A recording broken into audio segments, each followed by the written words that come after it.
الحمد لله الذي أكرمنا رحمته في حجة مبرورة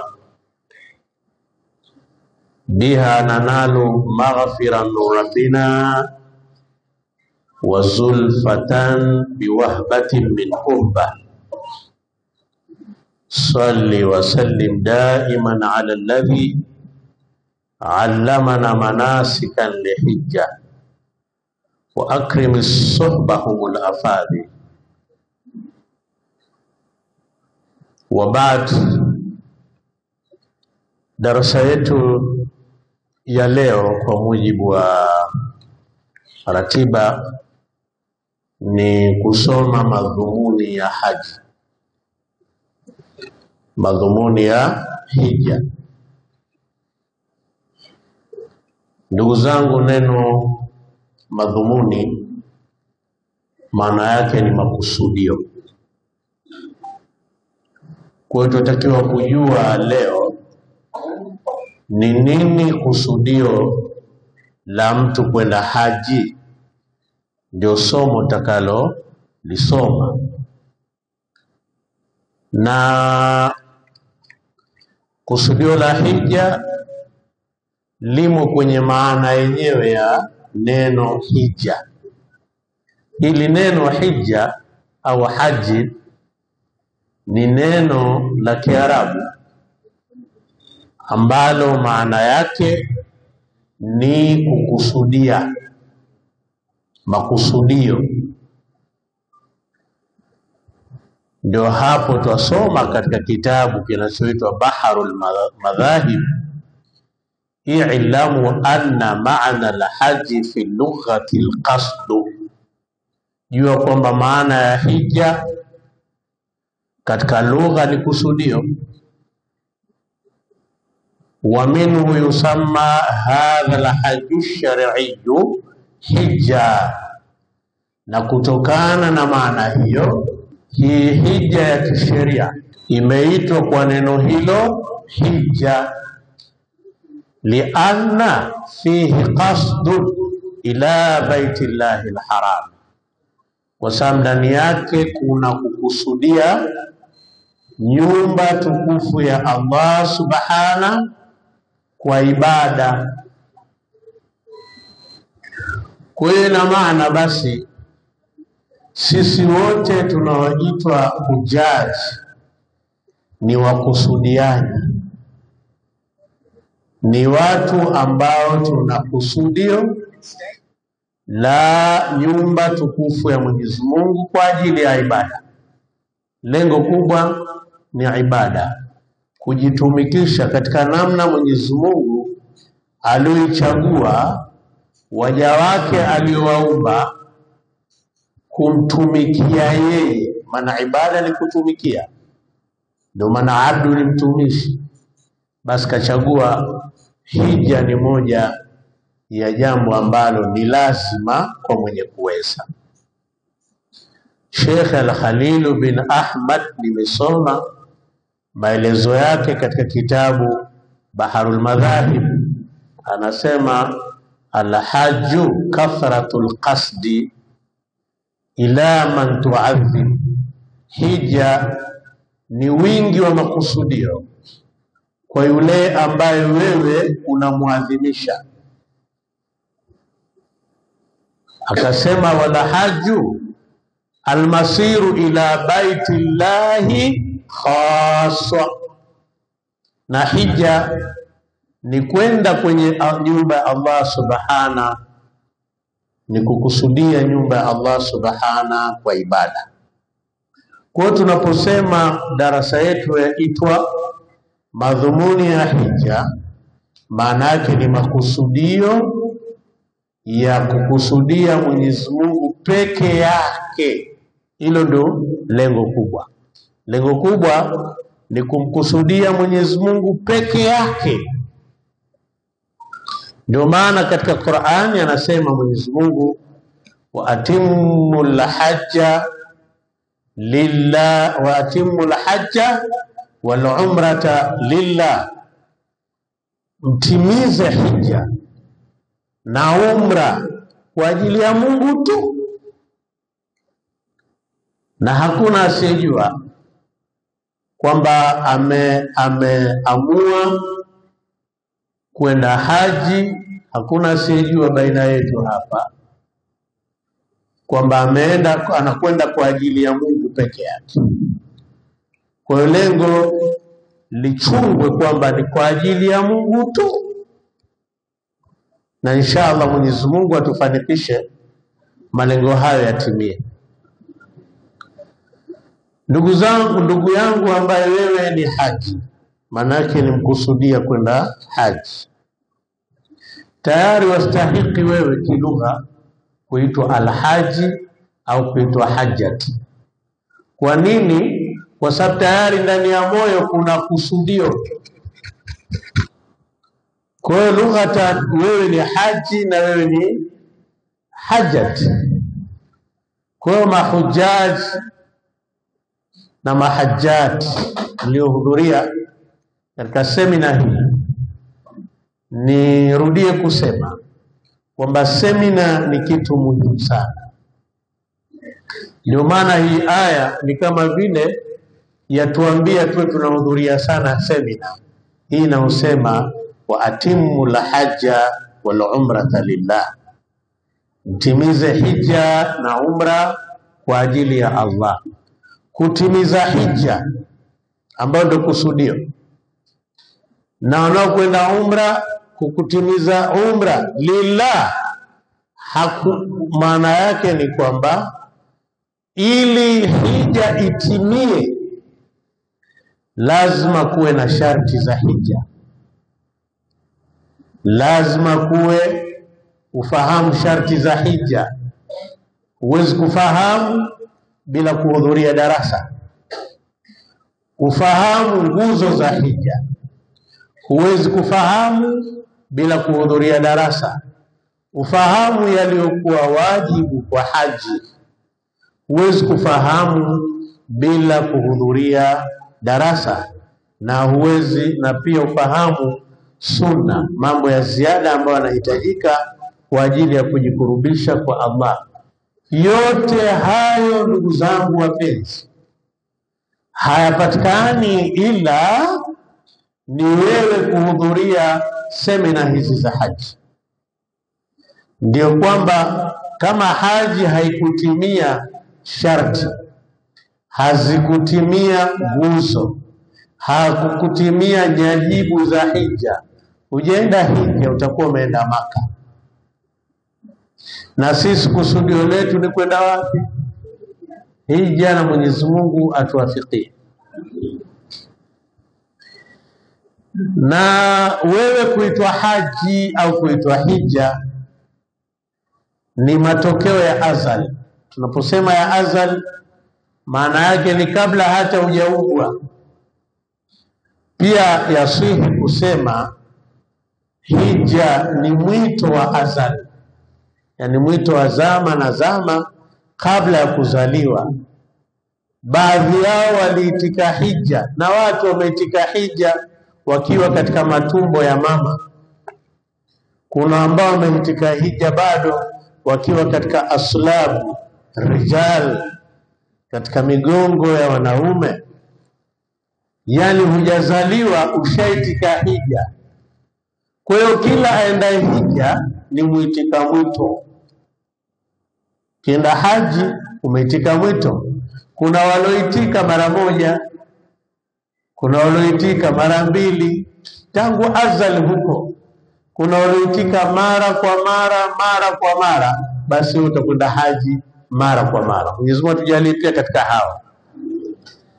Hili lapatikana kwenye Qur'ani 22:27.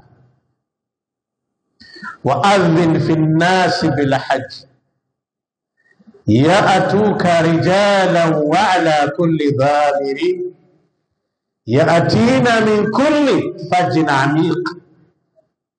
Kwamba Nabiullahi Ibrahim ndiye aliamrishwa, kaambiwa kwamba watangazie watu hija. Wa'adhin fi nnasi bil hajj, watangazie watu hija. Yaatuka rijalan wa ala kulli dhamirin, watakujilia hali ya kuwa ni wenye kutembea kwa miguu. Kuna wanaotembea kwa miguu kwenda haji. Wa ala kulli dhamirin, na juu ya kila kipando, pamoja na kwamba dhamiri na hapa ni ngamia aliyokondeana mwenye kuziweza safari, lakini dhamiri inajua kuja mpaka maaeroplane haya, ndege hizi, kwamba watakujilia juu wakiwa juu ya kila kipando cha namna yoyote. Yaatina min kulli fajin amiq, hali ya kuwa ni wenye kuja kutoka katika kila pande za mbali. Kwa hiyo basi aya hii miongoni mwa jambo kubwa la thamani, sura 22 aya 27, ni kwamba tangu unapoisikia aya hii jithamini sasa, jitilie thamani kwamba wewe ni miongoni mwa wale walioitika mwito wa Allah subhanahu wa ta'ala. Kwa ni mtu mkubwa, kwa maana wewe kuwa haji ni sura 22 aya 27, ni mwito, na kule utakuta watu wengi. Na Nabii Ibrahim alipoamrishwa hivyo alisimama mahala panapoitwa maqamu Ibrahim. Mtapaona insha Allah,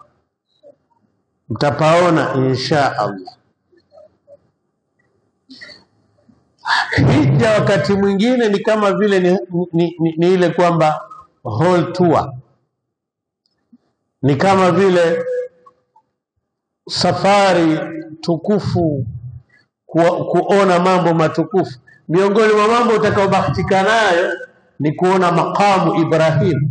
Pale aliposimama Ibrahim pameitwa maqam Ibrahim kwa sababu mbili. Ni sehemu pale kwenye Al-Kaaba tu pameitwa maqam Ibrahim kwa sababu mbili. Moja ni kuitika mwito wa Allah. Ibrahim alipoamrishwa tangazia watu, yeye alisimamia pale maqam Ibrahim akatangaza. Ndivyo ilivyo kwenye kitabu Al-Madhahib, Bahrul Madhahib, na vitabu vingi. Lakini la pili pameitwa maqamu Ibrahim kwa sababu ndipo aliposimama Ibrahim wakati anaijenga Al-Kaaba. Na mtapaona ndipo aliposimama Ibrahim wakati anajenga Al-Kaaba, na nyayo za Ibrahimu ziko pale wakati amesimama hivyo. Kwa hiyo wewe ukiwa haji kuanzia leo watakiwa ujithamini, manake ni yule aliyeitika mwito wa Allah subhana. Yeye mwenyewe jitathmini ni bahati kubwa kiasi gani. Kwa dhumuni la hija ni Allah subhana. Ibrahimu fanada ibadallah, fanada akanadi ibadallah ajibu da'i Allah, akanadi enyi waja Mwenyezi Mungu muitikieni mlinganiaji au muhitaji wa Allah, mlinganiaji wa Mwenyezi Mungu ambaye nani? Ibrahim. Na alihoji Nabii Ibrahim, vipi mimi Ibrahim nitaweza kutoa sauti alafu iwafikie watu ulimwengu mzima? Saa we tangaza, wa alayya albalagh,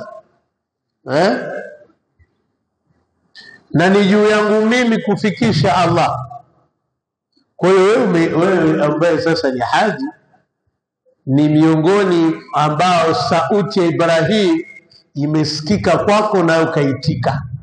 Unajua ndio maana ukitaka kuuliza swali kidodosa, mbona twasema labbaika Allahumma labbaika?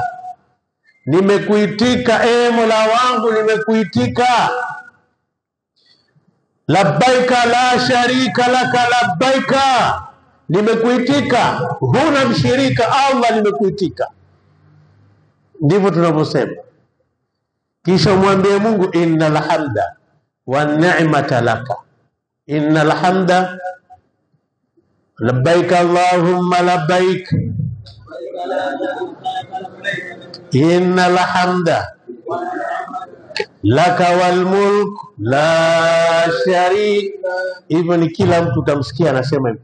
Kwa nini waitika mwito huu? Wasema nimekuitika Mola wangu, nimekuitika, nimekuitika, huna mshirika, nimekuitika. Hakika sifa zote njema na neema zote na ufalme wote ni wako wewe Allah, unakustahili wewe, huna mshirika. Ni ulimwengu mzima, tukifika pale, weupe, watu weusi, watu wa mataifa mbalimbali, wote utakuwa pamoja, sauti ni moja, labbaik Allahumma labbaika, labbaika la sharika laka labbaika, innal hamda wan ni'mata laka wal mulk la sharika. Kwa nini wamwambia Mungu nimekuitika? Ni kwa sababu ya hii aya 22-27, waadhin fi nnas bil haji, watangazie watu hija. Kwa hiyo wewe uliitika tangu tumbo la mama, ukiwa ndani ya tumbo la mama uliitika, tangu wewe uko katika marhala ya roho, katika stage ya roho, stage pia ya udongo, umeitika. Ilikuwa tu ni siku ifike na wewe uende katika kuitika mwito huo. Ndio maana sasa ulimi wathibitisha tukiwemo haji, sasa labbaik Allahumma labbaika, labbaika la sharika laka labbaika, innal hamda wan ni'mata laka wal mulk la sharika laka. Ndio maana mimi nimeandika katika kitabu changu hiki Mahajjatul haji la hajatil hujjaj, katika beti 26 nikasema, nudita lil haji akhi fa'lam laqad dallat alayha ma ata min ayatin. Umeitwa wewe, umeitwa kwenda hija ndugu yangu, ujue kwa hakika kilichojulisha hicho kwamba wewe umeitwa kwenda hija ni kile kilichokuja katika aya ambayo ni 22-27. Kwa hiyo wewe ni mdau sasa wa 22-27 Qur'an. Ni vyema sana na ni ibada kuitika mwito huo, kusema ile labbaika Allahumma labbaika. Kila haji anatakiwa aseme hivyo, ni sunna, na ni sunna tena iliyokokotezwa, kwa sababu wakati wa hijjatul wada, hija ya mwisho ya Mtume Muhammad, hija ya kuagana, imeitwa hijjatul wada kwa sababu Mtume hakuhiji tena baada ya hapo, na hakuishi zaidi ya miezi 4 alikufa baada ya hapo Mtume Muhammad. Ndio maana inaitwa hijjatul wadaa, yani hija ya kuagana. Ni Mtume alikuwa akiagana na Islam. Maswahaba walikuwa wanaona uvivu kusema labbaik Allahumma labbaik, labbaik la sharika laka labbaika, innal hamda wan ni'mata laka wal mulku la sharika laka. Sahaba ilikuwa anaona tabu, maana hata wewe sasa hivi una ari, tukisema tu utataka tuiseme kila wakati, lakini ukifika kule unasema watu watakuwa wanategea. Maswahaba nao wachoka binadamu. Mtume Muhammad akajiliwa na Jibril, akaambia amrisha sahaba zako wafanye talbia. Hii inaitwa talbia. Waamrisha sahaba zako wafanye nini? Talbia. Na hiyo talbia inaanzia pale tu unapohirimia hija katika miqati. Miqati ni eneo lile la kuhirimia. Sisi eneo letu litakuwa ni huko huko eneo ambalo umeliweka Mtume Muhammad, lakini tutatangaziwa tukiwa juu ya ndege kwamba sasa tumefika miqat. Pale ndipo utakapoweka nia ya hija ambayo inshallah tafundishana pia.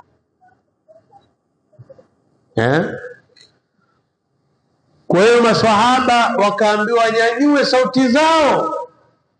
Kwa na wewe ambao umeitika mwito huu, ni vizuri kutoa sauti kama maswahaba walivyoamrishwa. Nikaandika kwenye kitabu changu hicho Mahajjatul Haji ila Hajjatul Hujjaj, faqul akhi labbaika hijjan kun ala dhikrin mudiman ghatisan fi ja'ratin. Sema ewe ndugu yangu, labbaika Allahumma labbaika, labbaika la sharika laka labbaika. Na udumu katika dhikri, uwe katika dhikri ni mwenye kudumu, mwenye kuzama katika unyenyekevu wa hali ya juu, manake ni ibada hii. Kwa hiyo tunaporudi katika darasa yetu ambayo ni dhumuni la hija. Hija kusudio lake ni Allah subhanahu wa ta'ala peke yake. Ndugu zangu, mara nyingi watu wanapokwenda haji malengo yanabadilika. Lile dhumuni la hija huwa watu wanaipa asilimia ndogo sana. Badala yake sasa mtu anahoji mambo ambayo hata si lengo lake. Ninaomba sana mtuzogome sana pale ibada ya hija mtakapoona ina mapungufu, kwa sababu ndio lengo, ndio dhumuni kubwa, na mtu usitoke kwenye lengo. Nawaambia watu mimi mara nyingi, ingekuwa tu watakiwa uende Maka kwa milioni 200, alafu ukaachwa pale Maka tu ukaachwa, kazi yako ni kuswali tu ule Masjidil Haram, msikiti mtukufu ule. Naambia watu hiyo pia isingelingana na pesa unaitoa, kwa sababu pale swala moja unaoswali ni badala ya rakaa ngapi? Ni badala ya swala 100,000 pasipokuwa Maka. Tunaona pamoja. Ukiswali swala 5 katika Masjidil Haram, na si Masjidil Haram, Masjidil Haram ngoja kwanza pia ileweke. Masjidil Haram ni eneo la haram. Lile eneo ni kilomita kadhaa. Ni kilomita kadha wa kadha. Kuna misikiti iko jirani, mtaiona na mahala tulipofika pia. Takapofikia pale pia ni eneo la haram. Pia unapata 100,000 ile kama ambavyo kwa mfano hii misikiti yetu tuko Masjid Kipata hapa, sio? Hapa umpate mtu aliyeswali taswali ya dhuhuri inshallah. Kitokea tunaweza tukaswali ya dhuhuri. Lakini adhuhuri utakaoswali wewe Maka, unaenda Maka,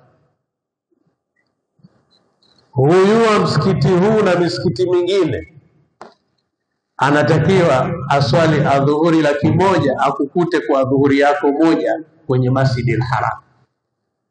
Ingekuwa inauzwa, ingekuwa unanunua kwa kiasi gani? Ingekuwa inauzwa, ingekuwa unanunua kwa kiasi gani? Ndio maana hapa mimi niliandika maneno nikasema, fi makatin ayu salati laka fumiatin fi haramin dhi rifatin idha dakhalta makkata kun dhakiran fadailan walzam biha bifitnatin la tansa mubtagha dukhuli tuqa wa nasihan akhaka arra'unatin. kwamba hapo Maka swala moja sawa sana 100,000, lakini bora tu kuiswali Maka. Kuna sehemu inaitwa haram na eneo nyingine si haram. Ukiswali ile eneo la haram, na sisi tunapofikia ni maeneo ya nini? Ya haram yote. Popote akapofikia, ukiwa pale hotelini, jua uko eneo la haram, ni eneo tukufu. Msikiti uliokuwa jirani ukiswali una 100,000, bali mtu akiswali Masjidil Haram, ule msikiti mtukufu wa Maka, kuna utulivu fulani unaopata kiakili tu, kwa sababu al-Kaaba iko mbele, sio? Ndio kasa idha dakhalta Maka kun dhakira, utakapoingia Maka uwe ni mwenye kukumbuka fadhaila warza biha bifitna, fadhila za Maka, na ulazimiane nazo, kwamba uzinganganie kwa uwerevu uliokuwa mkubwa siku zote. La tansa mubtagha dukhuli dumtuka, sio kasahau lengo la kuingia Maka, dumisha mcha Mungu. Wanasihan akhaka arraunati, na unamnasihi mwenzako kuachana na mambo yasiokuwa. Kwa hiyo lengo kubwa la haji, dhumuni kubwa kwa hakika ni ibada, na ndio nguzo ya 5 yafahamika katika nguzo za Uislamu. Ndio hapa katika Qur'ani Mwenyezi Mungu akasema, walillahi ala nasi hijjul bait, lakini kwa nani?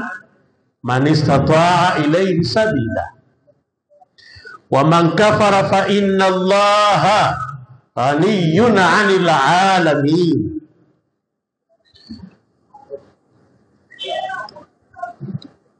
Ni kwa ajili ya Mungu tu ni lengo hili la hija, dhumuni la hija liko hapa sura ya 2 197, walillahi ala nnas hijjul bait. Ni kwa ajili ya Mungu tu, ni wajibu kwa watu kuhiji nyumba tukufu ile al-Kaaba, kwa mwenye kuweza kuiendea njia hiyo. Wa man kafara, na ambaye atakayekufuru. Anayekufuru ni nani? Tumeelezwa katika tafsiri za Qur'ani kwamba ni yule ambaye ana uwezo wa kwenda, hana, yani uwezo wa kwenda anao, lakini akasema mimi sasa nisihiji bwana, siendi kija. Huyo amekufuru. Kwa mujibu wa Qur'ani, fa inna Allaha ghaniyun 'anil 'alamin. Kisha afahamu kwamba Mwenyezi Mungu ndio tajiri mno, ndio mkwasia wa viumbe wote, kwamba ndiye mwenye kujitosheleza zaidi kuliko viumbe wote. Sisi wote ni wahitaji.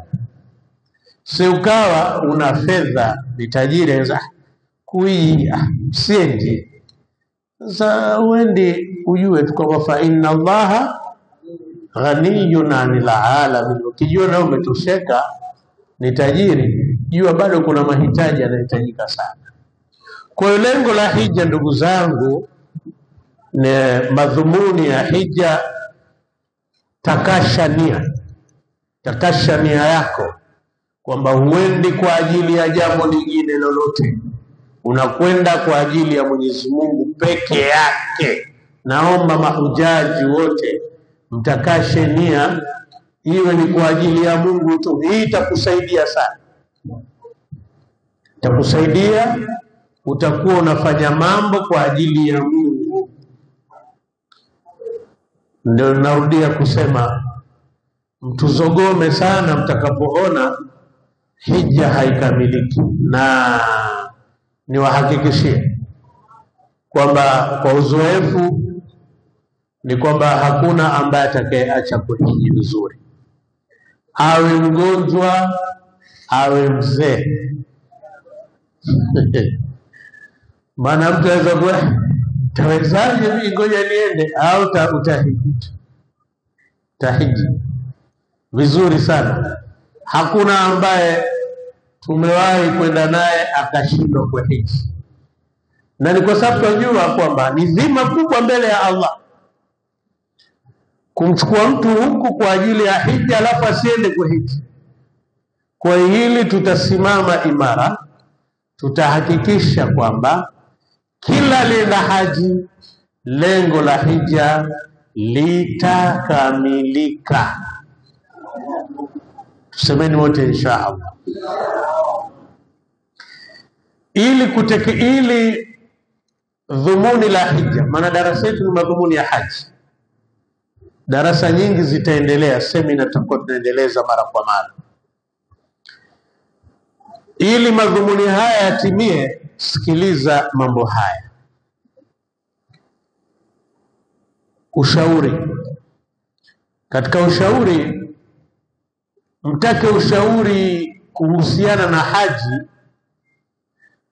mtu mwenye sifa tatu: uchaji Mungu, na ilmu, na uaminifu au ukweli. Ndio sababu hizi taasisi za haji zimeweka wasimamizi wa haji. Hakikisha unayemuuliza kuhusiana na suala la haji ni yule ambaye ni mbobezi katika elimu ya hija. Tuna pamoja, mwaminifu ambaye atakayekupa darasa nzuri kuhusiana na haji, na pia mwenye ucha Mungu. Katika hili tukasema ala muridi la hijjati istisharu man rasatuka ma hikmatin wa thikati. Ni wajibu au ni juu ya mwenye kutaka hija kumuomba ushauri ambaye umethibiti ucha Mungu kwake pamoja na elimu na uaminifu. Miongoni mwa watu thika na watu wa ilmu katika ibada ya hija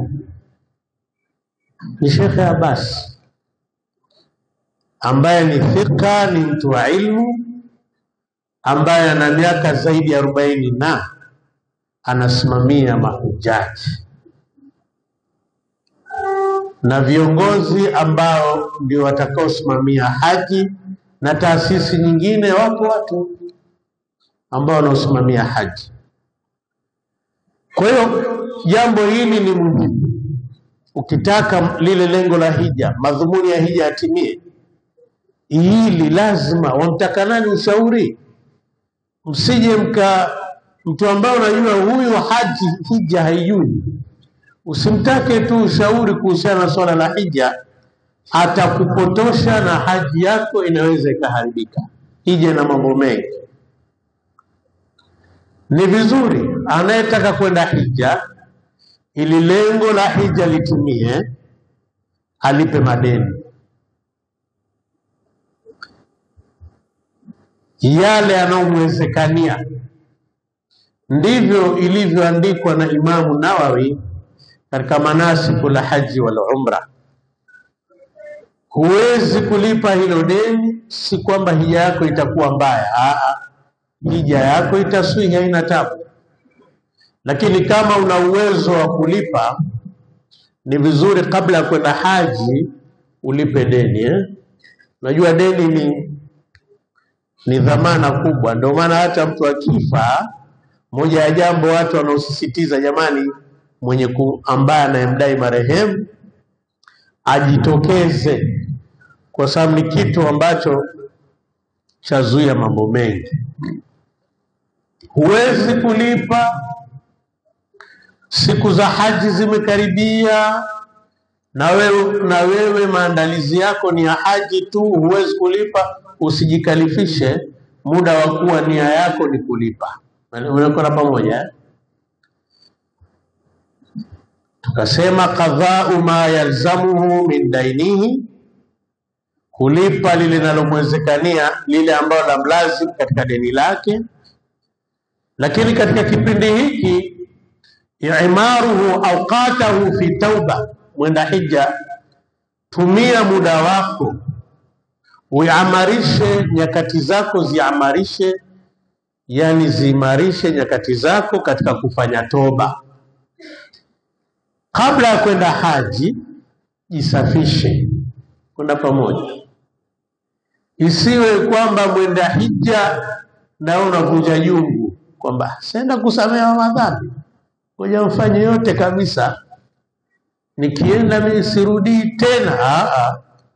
Ni kwamba kipindi hiki lazimiana na istighfar, kumtaka sana Mwenyezi Mungu msamaha, na pia kufanya toba.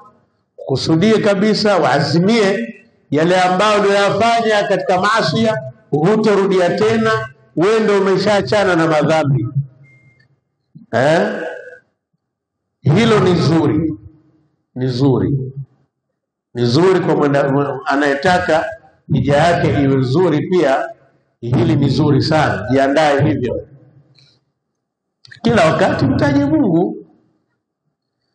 Lakini kuna jambo muhimu kwa mwenda hija, hakikisha kwamba wazazi wawili wanaradhi na wewe. Waqala rabbuka alla ta'budu illa iyyahu wa bil walidayni ihsana. Ameagiza Mola wako, ameamrisha Mola wako, msimwabudu yoyote ila yeye, na wazazi wawili watendeeni wema. Katika moja ya kuwatendea wema wazazi wawili kwa haji, hakikisha unawaridhisha wazazi wako kabla ya haji. Kama umekorofishana na mzazi, mtake radhi. Uende haji ukiwa vizuri. Kusema irdha'u walidin kadha walida ridhahuma laqad bada min minhati, kuwaridhisha, kumridhisha baba, kama hivyo kumridhisha na mama, kuwaridhisha wili hao, hakika imedhihiri kwamba ni katika zawadi iliyokuwa kubwa utakaoondoka nayo kwenda haji. Umtake mama, baba akuombee kheri. Na lingine, hija si safari ya surprise.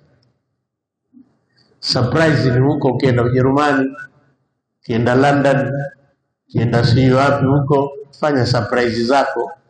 Lakini haji vizuri waage watu. Si Mtume Muhammad anatuambia kuna katika zile dua za wale ambao wanaoaga baraka,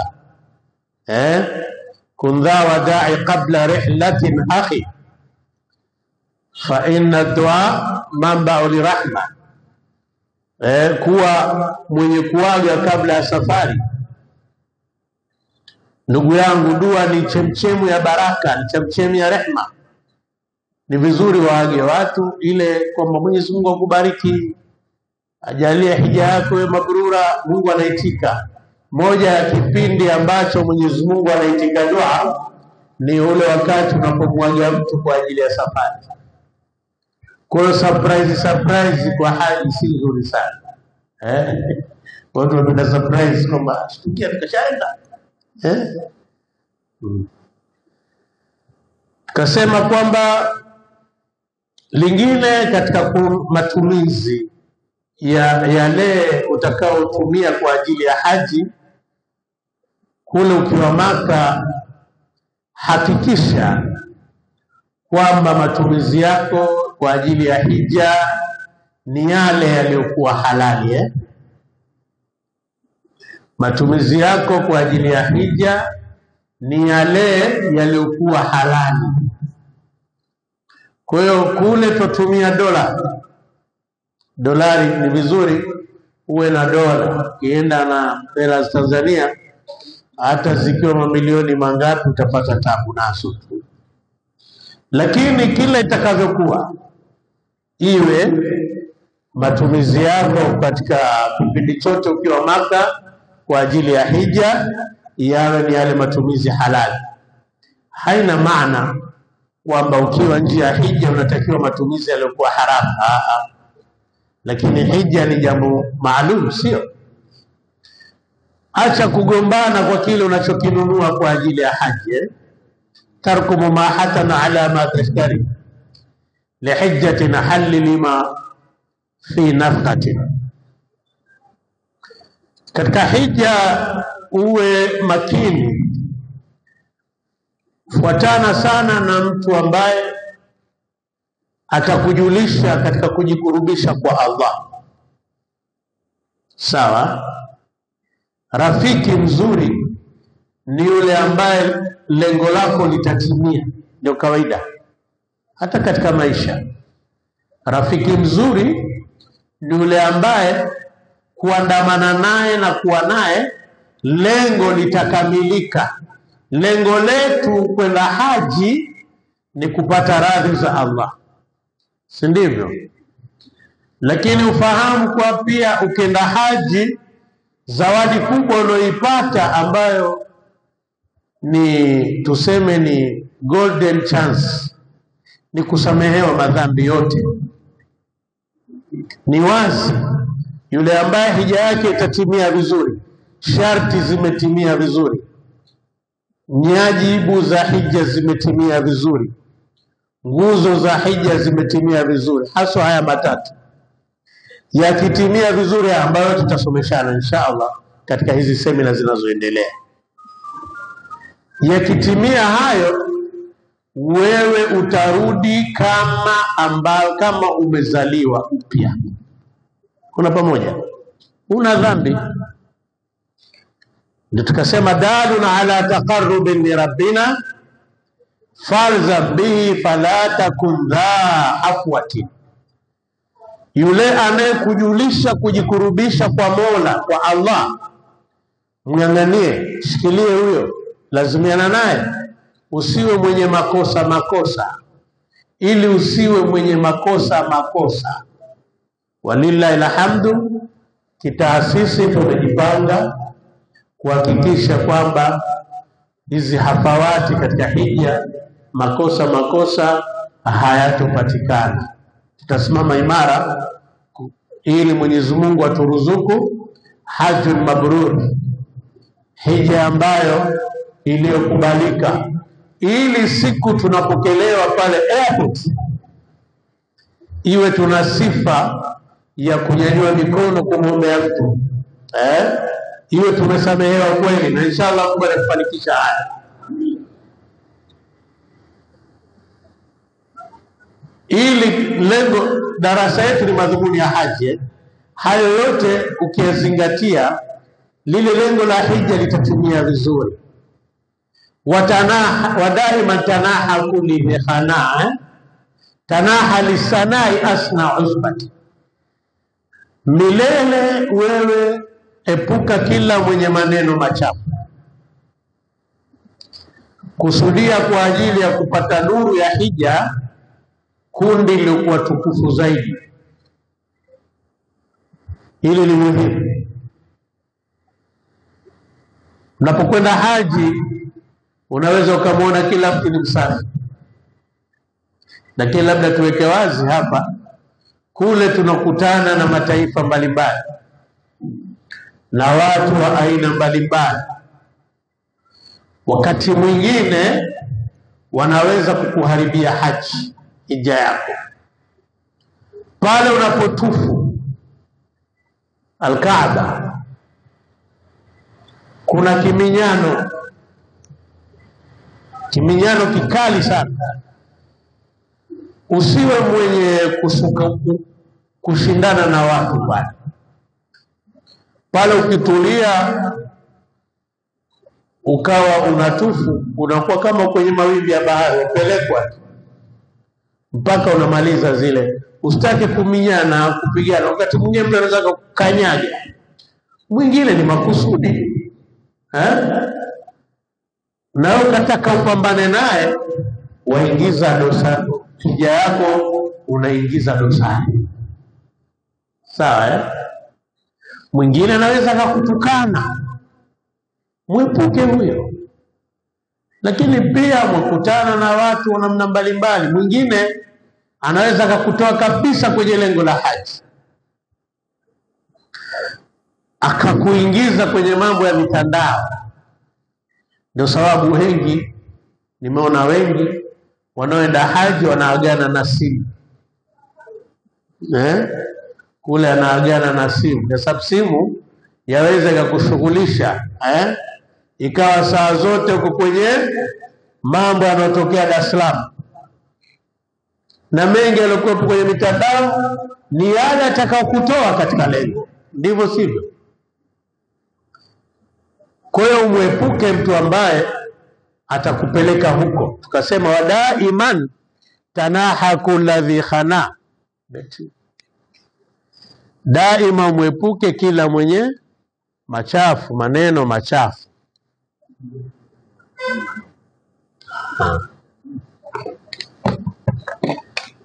Tanaha lisanai asna usbatin, milele wewe mkusudia kwa ajili ya kupata nuru ya hija kundi lililokuwa bora zaidi, tukufu zaidi. Na ili dhumuni la haji litimie vizuri, pia uwe mtu wa dhikri sana, kumtaja Mungu kila wakati. Nimeona wengi alhamdulillah anajishughulisha sana na kusoma Qur'an, ni dhikri pia hiyo, tena tukufu zaidi. Swali sana Mtume sallallahu alaihi wasallam, mtaje sana Mwenyezi Mungu. Lengo la hija linaweza likatimia vizuri. Sema kun dha lisani dhakira muwasila, kuwa mwenye ulimi wenye kumtaja Mungu mfululizo. Dha fi afadhilin bi ahla tu'matin, hili la kumtaja Mungu kwa watu bora ni kitu tamu kuliko hata chakula kilichokuwa kizuri. Mtu wa kheri, na inshallah Mwenyezi Mungu atujalie wote tu wa kheri. Mara nyingi ni mtu ambaye kule kumtaja Mungu, ibada yake kutimia, ni jambo ambalo ni tamu kwake, na ni jambo ambalo la mfurahisha kuliko hata chakula kilichokuwa kitamu. Ndivyo inavyokuwa. Mahujaji watukufu, tuweni hivyo, lengo litatimia. Hija ina misukosuko baadhi yake, pamoja na misukosuko mizito, hakuna ambaye kashindwa. Mwaka jana nakumbuka, mwaka jana na mwaka mmoja hivi, tulikuwa na mtu ambaye ukimtazama, mzee mmoja hivi ukimtazama, uweza ukasema huyo hija hawezi, hataweza, lakini alihiji vizuri sana. Kwa hiyo kila mwenda hija inshallah atahiji vizuri. Na kule si kuna nini bwana, na wala siseme kuna nini, kuna kheri nyingi, na katika kheri nyingi hizo kuna maajabu. Kuna mama mmoja ambaye tulikwenda naye mwaka juzi, alinilalamikia wakati anataka kwenda haji. Alikuja nyumbani kaniambia, mimi nataka kwenda hija, lakini unaniona hali yangu, mimi siwezi hata kusukuma mguu hapa na pale, itakuwaje? Nikamwambia, mama, unajua kule kuna maji ya Zamzam, kuna maji ya Zamzam, maji ya Zamzam.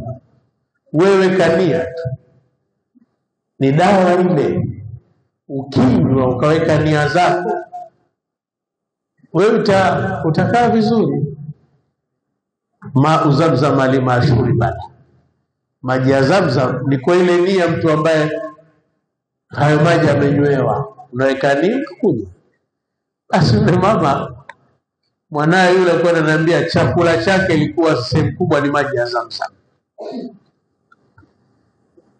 Nilimshangaa yule mama, ilikuwa anakwenda kasi kuliko mtu yoyote, anatembea, huyo ni hatari mpaka leo yuko.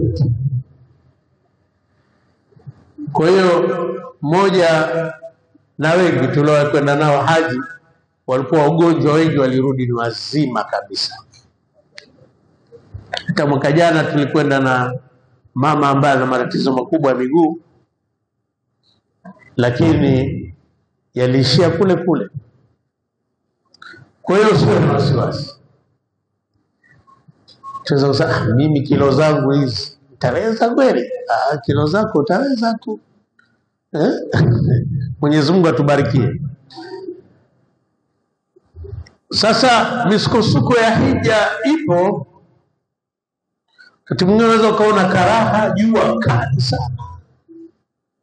Wakati mwingine ukienda Arafa hali ngumu, Mina kule hali ngumu, tawafu hali ngumu, watu wengi na kadhalika. La tayasa mimma qasa li khairati ma fi mutuni su'bati min nukhbati. Usikate tamaa kile ambacho kimekuwa ni kigumu kwako kwa ajili ya kuendea kheri, kwani yaliyo katika migongo ya taabu ndiyo matukufu. Siku nyingi, mara nyingi nakuwa hivyo, yaliyo katika migongo ya taabu ni matukufu. Mara nyingi no royal way to success, si ndio? Hakuna njia ile nyepesi ya mafanikio. Haji ni mafanikio makubwa mno. Ili lengo ile litimie, uwe hivyo. Lakini kule kuna shida moja ambayo inaiona kwa mara, mazoea. Na nyinyi mtakuja niambia kweli. Mara ya kwanza ile ukiona Al-Kaaba, mara nyingi tunaona Al-Kaaba ile machozi yanatoka. Na utajihisi pale tukiingia ule mji wa Maka, kuna hali utajihisi si ya kawaida. Lakini siku zinapozidi kwenda, unazoea na unajenga mazoea na watu. Mazoea mara nyingi yanafanya kitu na kidharau, ndivyo sivyo? Inawezekana kabisa mazoea yakakuondoa katika madhumuni ya haji. Kwa ili usizoee kuwa mtu mwenye kumtaja sana Allah, lakini angalia ni nani unayelazimiana naye sana. Kama humwezi, unaomba watu ambao hawawezekaniki. Ukikaa naye dakika 2 tukashakutoa katika leo. Haina maana kwamba kule msiwe marafiki, msicheke, msifurahi. Haina maana hiyo. Watu wafurahi, waamiliane kwa kheri, wawe marafiki, lakini lengo libaki pale pale la haji. Ta'awadu al-'abidi fi ibadati afdha ila tabayyun al-'ubuda. Mazoea ya mja katika ibada huwa yamepelekea kuharibu ibada. Waqad ataka fursatu rasina, na hakika imekujilia fursa tukufu. Fahaquha mimma ada libiddati, kuidharau kwake ni miongoni mwa yale yaliyopelekea kudhalilika.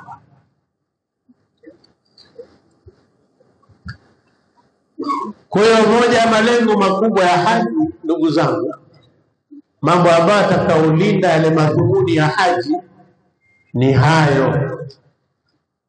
Labda niweke wazi. Taasisi zinajitahidi nyingi tu, na taasisi yetu hiyo lillahi, lakini unaweza kuondolewa kwenye lengo na watu. Naambia chakula hiki chalingana kweli na pesa uliyotoa?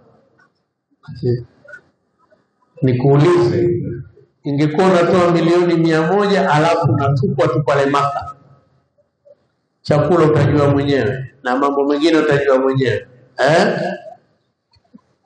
Usingeenda haji, usingekwenda. Pamoja na kwamba ni wajibu wa taasisi kuhakikisha kwamba watu wanakula vizuri na wanakaa pazuri, lakini ndugu zangu, hayo yasiwatoe kwenye lengo la haji. Kuna pamoja, ukiwa pale hija, hata kama utakuwa wewe na msikiti ni kati ya hii maiki na hii hapa na hapa, bado kama lengo lako haliko vizuri kwenye moyo, pia hutoingia msikitini, hutoingia vizuri. Yategemea lengo lako nini. Tunakuwa pamoja. Kuna watu pale wako Maka miaka yote, wengi hawajaingia hata ile Masjid al-Haram, yuko miaka yote pale, lakini hata pale kutufu Al-Kaaba hajawahi kutufu wala haoni ni muhimu. Kwa hiyo ndugu zangu, tunakwenda haji, tujengeni lengo letu kwa ajili ya Mungu tu, kwamba tunakwenda haji. Ikae hiyo na ikite kwenye kichwa chako kwamba nakwenda hija. Sisi hatuendi hotelini wala hatuendi mji wa fahari, tunakwenda hija, tunakwenda pamoja. Hili twalisisitiza ili malengo ya haji yatimie. Ndio maana kumewekwa darasa hii muhimu kwamba madhumuni ya nini? Madhumuni ya hija ndio darasa yetu ya leo, madhumuni ya hija. Mimi naomba sasa, baada ya kusema haya madhumuni ya hija, niongeze nukta chache yaliyokuwa lazima kwa haji. Ni nguzo na wajibu na yaliyo haramu. Sharti za haji zajulikana. Moja ya sharti ya hija ni kwamba ni Uislamu, na sisi wote bila shaka tunaokwenda hija ni Waislamu, ndivyo si? Anayekwenda hija akafanya yote kuliko yoyote aliyekwenda hija, kafanya kwa ukamilifu yote, lakini si Muislamu, huyo hajafanya kitu, hana hija. Ndio maana sharti la kwanza la haji ni nini? Uislamu. Lazima uwe Muislamu. Usimshawishi mwenzako ambaye si Muislamu kwenda haji, atapoteza muda bure. La pili, uwezo. Mtu awe na uwezo wa kwenda haji, sawa? Ndio maana walillahi ala nasi hijjul bait, alafu man istata ilayhi sabila. Hii aya 197 sura al-Baqara inazungumzia uwezo, kwa sababu ni uwezo wa kimwili na uwezo wa nini, wa matumizi ya kwenda haji. Kama hivi watu mmetoa pesa zenu kwa ajili ya haji, ni uwezo. Lakini la tatu katika sharti za hija ni sinul bulughi, rika la baligh, kwamba kufikia umri wa kupevuka kwa mwanamume na mwanamke. Tajulikana rika hilo ni kwamba akienda haji ambaye ni mtoto mdogo, ule mtaona watoto wadogo wanafanya ibada ya hija, yaruhusika kufanya hivyo.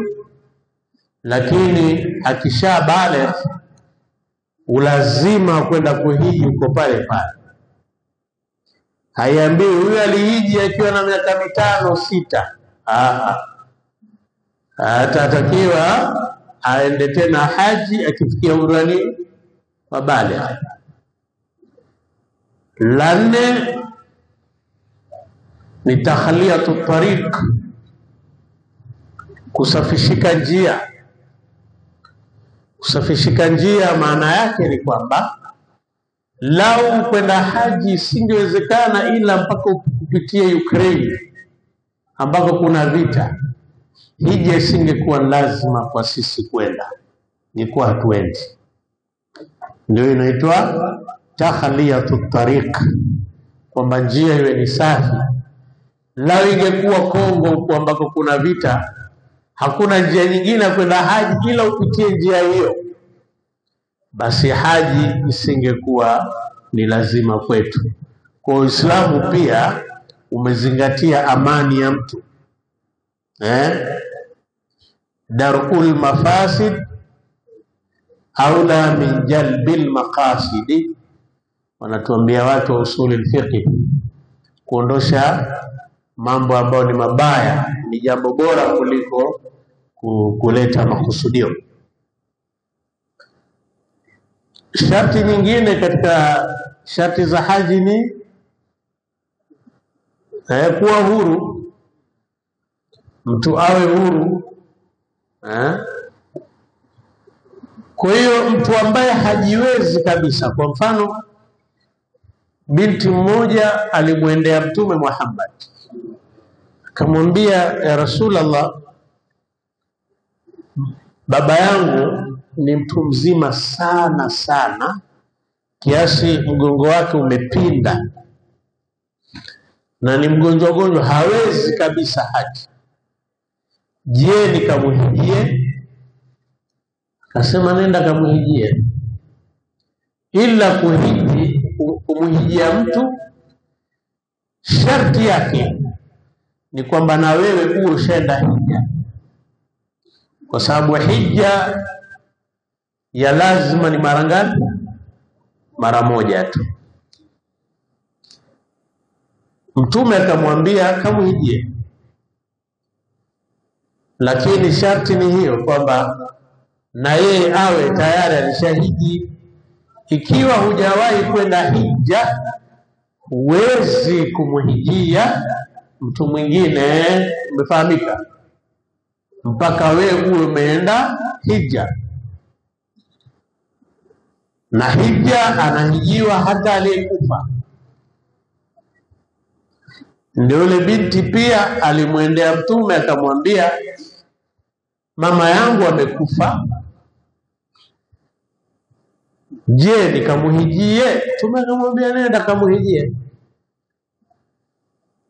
Kwa hiyo unaweza ukamuhijia mtu, na hapa wapo wengi ambao wanaokwenda kuwahijia watu.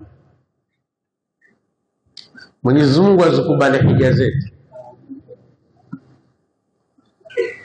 Lakini la pili katika jambo muhimu ambayo yatafundishwa kwa upana, ambao ukiacha hiyo huna hija kabisa. Huna hija kabisa, huna hija. Kuna haya mengine ukiacha hija yako tu imeingia ikhtilafu, lakini imeswi hizi nyajibu za hija. Lakini nguzo za hija,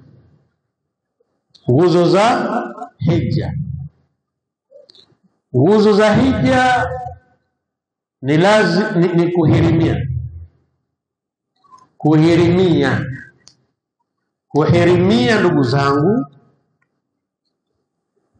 ni nia ya haji, na nia huwezi ukaweka huko, unaweka eneo maalum kwenye miqati, sawa ambao insha Allah tukifika sehemu fulani kwa ndege, hiyo ndio itakuwa ni miqati yetu. Unanuia labbaika al-umra mutamatti'an biha lil haji au ila al-haji. Labbaika umra mutamatti'an biha ila al-haji. Hapo tanuia huko, kuhirimia ndio kunuia, ni lazima.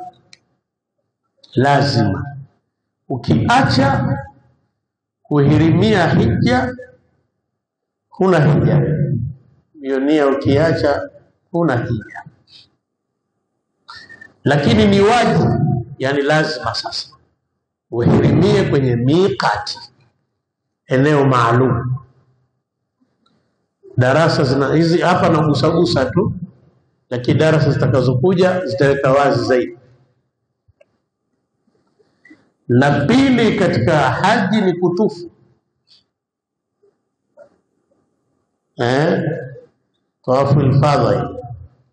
Pamoja na kwamba tukifika tutafanya umra kwanza sisi, sababu sisi hija yetu ni ya tamattu'i. Tamattu'i, watakiwa kujua hilo jina tu kwa faida yako, ni tamattu'i. Tamattu'i unafanya hija, unafanya umra. Baada ya kufanya umra unapumzika starehe, unapumzika kiasi fulani, huna ibada tena zinazohusiana na hija wala umra, mpaka ikifika tarehe 8 sasa yaumu tarwiya, ambayo takuja kuieleza kwa upana siku hiyo. Mnakwenda kwa ajili ya kutekeleza nguzo ya pili ya hija. Sawa Nguzo ya pili ya hija ni kusimama Arafa. Kusimama Arafa. Arafa husimami siku yoyote, ni mwezi 9. Ukikosa hiyo kusimama Arafa, umekosa kitu muhimu katika haji na ambao ni nguzo, na wewe utakuwa hujahiji. Isipokuwa ni wajibu, kuna wajibati la haji. Tutakuja kuzisoma zote wajibati la haji kwa upana. Arafa ni lazima itakuwa alifika mchana ni mpaka magharibi pale. Magharibi tutatoka, kumaliza pale unakwenda sehemu inaitwa Muzdalifa. Kwa nguzo ya pili ni hiyo, kusimama Arafa, na nguzo ya tatu ni nini? Ni kutufu, ndio tawafu al-ifadha. Na pia kuna kunyoa pia ni nguzo katika nyajibati. Kwa yote kwa upana tutakuja kuelekezana vizuri, na yote nimeandika katika kitabu changu hiki, itakuja kuelekezana vizuri inshallah. Lakini yako mambo ambayo ni ya lazima, ni nguzo za haji, na inshallah tutaandaa vijitabu vidogo hivi, vile ambavyo vinaonyesha yale mambo muhimu. Nadhani pia vipo ambayo yanaonyesha yale mambo muhimu yale ya haji, nguzo hizo, wajibu, mambo gani ukifanya unaharibu haji, kunyoa, kufanyaje na kadhalika. Basi la muhimu kwamba unapokwenda sasa haji, kumalizia darasa yetu, nataka kuweka zile highlights mpaka unamaliza hija yako. Highlights, vitu vile ambavyo vitakavyofuatana baada ya kwamba tunatoka hapa Dar es Salaam. Nadhani tutakwenda kwa mafungu mawili, baadhi yao tutaondoka tarehe 29 na 30, lakini mahala tutakapofika tutavaa hiramu kwa ajili ya maandalizi ya kufanya nini, ile kuhirimia. Hiramu zitatolewa na taasisi, hayo mambo yataelezwa na idara inshallah. Lakini unapotoka hapa Dar es Salaam, moja ya jambo la kwanza takalofika nalo kufanya ile tawafu al-qudumi, baada ya kwamba umeshahirimia juu. Ukifika Maka tutafanya tawafu al-qudumi. Katika ile tawafu ile ya kufika Maka, ile ni sunna ile tawafu al-qudumi, na ni tawafu ya umra ile, sio tutachanganya na umra hapo. ni kwamba ndo tunaanza ibada ya umra.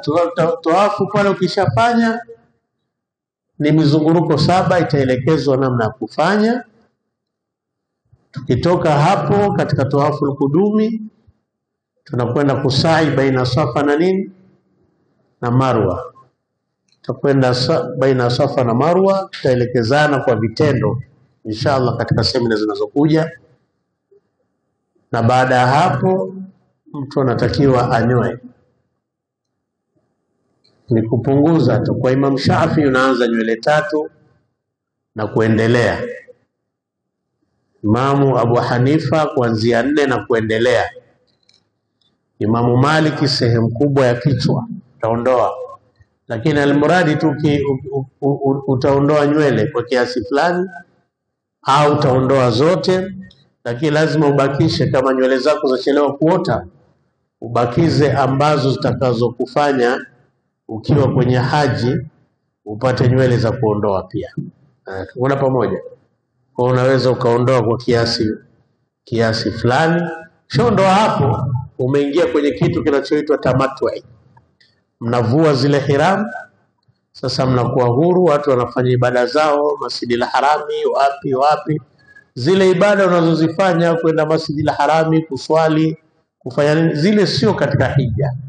Isipokuwa ni moja ya mafanikio makubwa unayopata ukienda haji ni kufanya ibada kule Masjidil Harami, kujikurubisha kwa Mungu na kadhalika.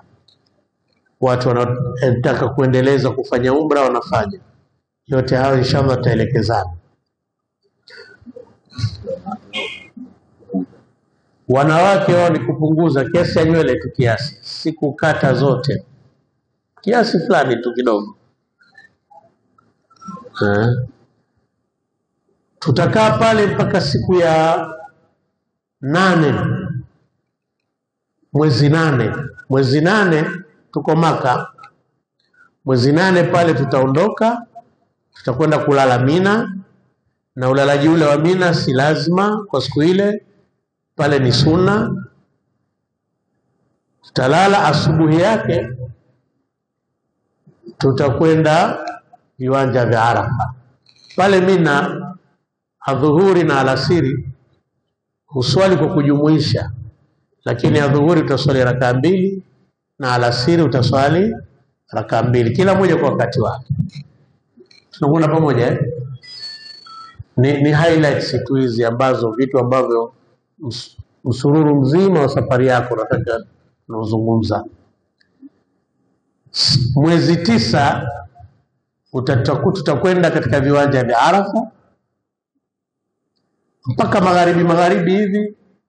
Yako mabasi maalumu pale yatatuchukua mpaka sehemu inaitwa Muzdalifa.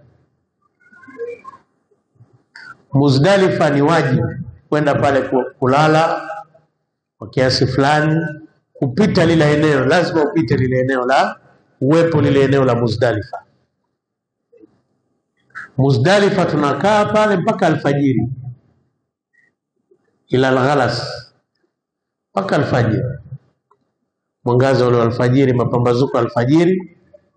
Tukitoka pale tunarudi sehemu inaitwa Mina. Pale Mina kwa kawaida tunakaa muda mfupi tu. Ikifika wakati wa kupangiwa na mamlaka, tulipopangiwa na mamlaka, tutakwenda kutupa mawe sehemu ile inaitwa Jamarati. Na mawe ya siku hiyo ni mwezi 10 huu, ni siku ya Idi, mwezi 10. Kuna nguzo moja ambayo inaitwa Jamratul Aqaba, nguzo kuu. Zimejipanga kama zilivyojipanga hivi. Tunakwenda kwenye ile nguzo ya kubwa, unarusha mawe 7 tu. Pale Muzdalifa ndio sehemu mara nyingi tunapochukua mawe pale. Kuna mawe pale utachukua kwa idadi utakaoelekezana inshallah. Maana semina zinaendelea. Nakupa hii highlights ili ujue safari yako inakuwaje.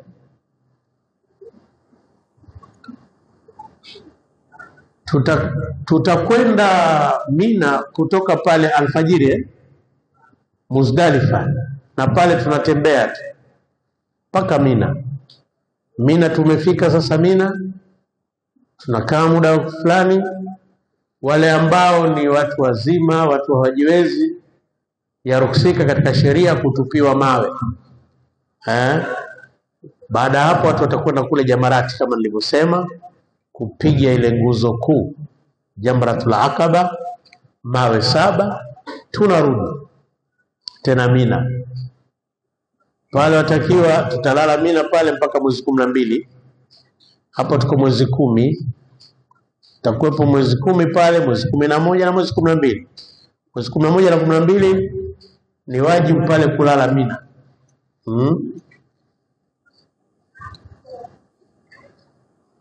Mwezi 11 tutakwenda tena Jamarati kutupa nini?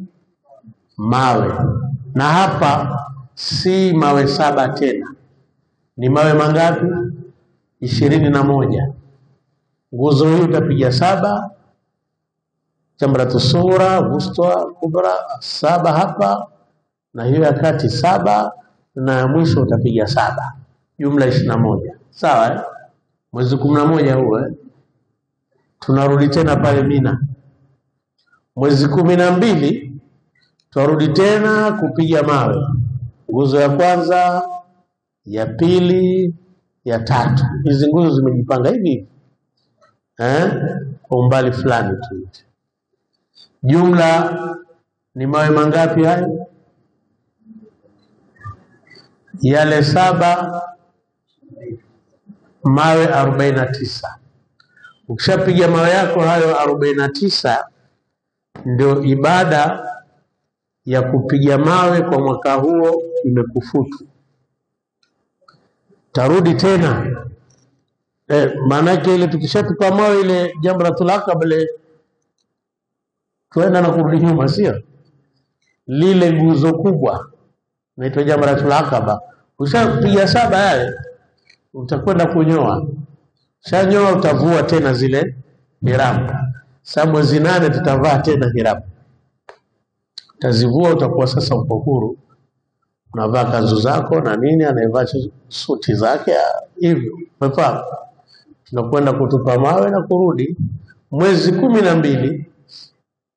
Mwezi 12 ndio itakuwa siku ambayo tunaondoka sasa. Kawaida sisi tunaondoka mwezi 12. Tunakwenda wapi? Tunakwenda Maka. Yako magari maalum. Baadhi yao tunatembea. Mara nyingi tutatembea kutoka pale Jamarati mpaka, anataka kutembea anatembea, lakini ambaye ni mzito kutembea na nini, yako magari ambayo atawachukua watu. Unarudi pale Mina, unasubiri usafiri ya kurudi Maka. Kule Maka hapo bado ibada ya hija hujamaliza.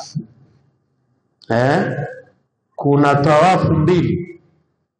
Kuna tawafu ya lazima ya nguzo, ambayo ni tawafu gani? Ifadha, tatufu. Ukishatufu tena kama ulivyotufu mara ya kwanza, utaenda kusai baina Safa na Marwa. Ukishamaliza hiyo, utakuwa ibada ya hija hapo umefanyaje? Umemaliza. Sawa. Una wajibu mmoja tu hapo umebaki, nao ni tawafu ya kuaga. Siku hiyo hiyo tunayoaga ndio siku ambapo tunasafiri sasa. Ibada ya hija hapo imeisha. Mara nyingi tukishaaga ndio siku wake au siku hiyo tunaondoka, tunakwenda Madina. Madina lengo kubwa ni watu kupata fursa ya kufanyaje, kuswali katika Masjid Nabawi. Kule swala moja ni sawa sana swala 1000 katika misikiti mingine. Madina swala moja sawa sawa na swala 1000. Ukiswali swala 5 ni swala 5000 za huko.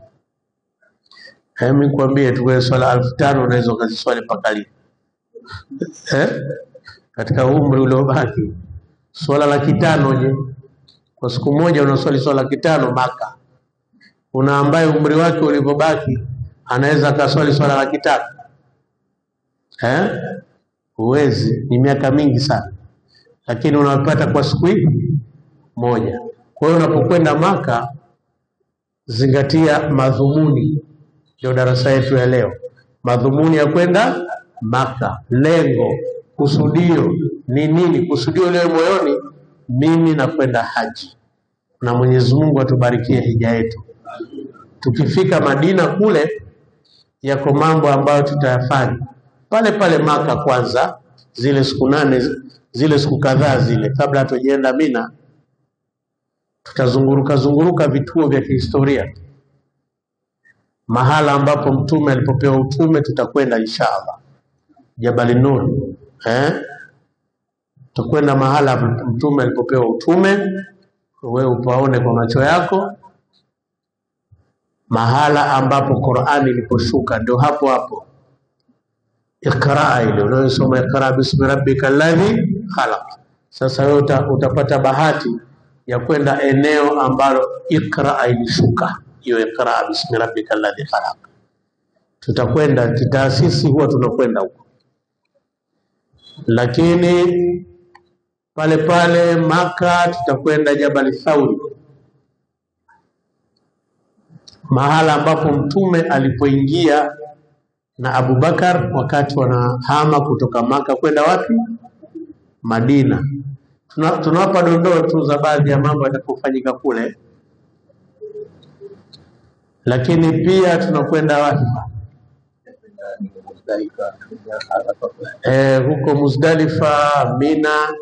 Tutajitahidi pale Jamarati kuonyesha mahala kwenye ule mlima Jabal Thabir, pale ambapo kondoo yule aliposhuka juu ya mlima wakati wa Nabii, badala ya kuchinjwa Nabii Ismail, kuna kondoo yule alishuka.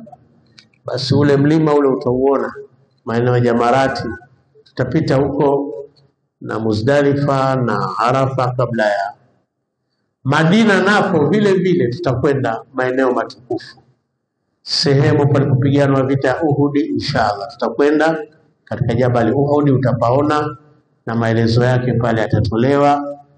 Masjid Qiblatain tutakwenda, yani masjidi ambapo ina vibula viwili, pale ambapo ilipokuja amri ya Mtume Muhammad, sasa elekeze uso wake qibla.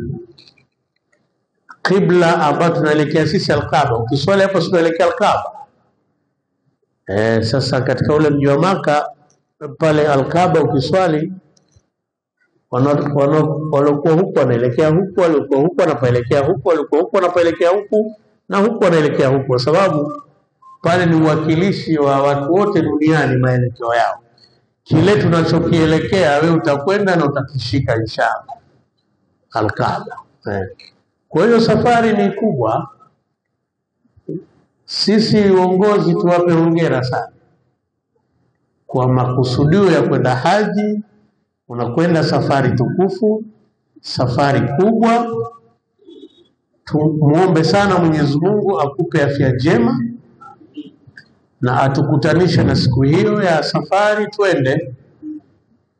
Baada ya hapa, hii darsa ndio mwisho wake kwa leo, lakini darasa hizi zitakuwa zinaendelea. Nadhani kila mmoja yumo kwenye grupu la Zamzam, sio?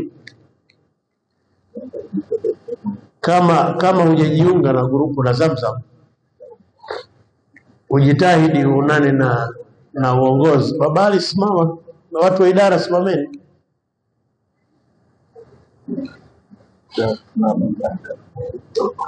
Mzee Ashraf ni mtu wa idara, hawa mtawaona.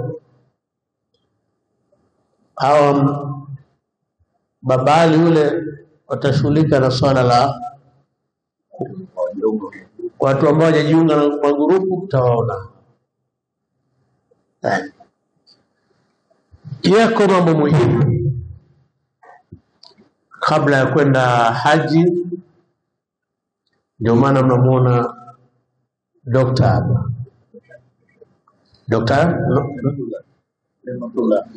Rahmatullah ni Rahmatullah, ndivyo pale mnapokwenda kuchoma sindano kwa ajili ya safari, dokta atatoa maelezo yote. Yeye mwenyewe amekuja kutoka ofisini kwake kwa ajili ya huduma hiyo. Watu ni vizuri kuchoma sindano za kinga hizo kwa ajili ya safari. Yellow fever ni muhimu sana, polio sasa hivi, dokta mwenyewe ataeleza yote. Mwenyezi Mungu atubarikie.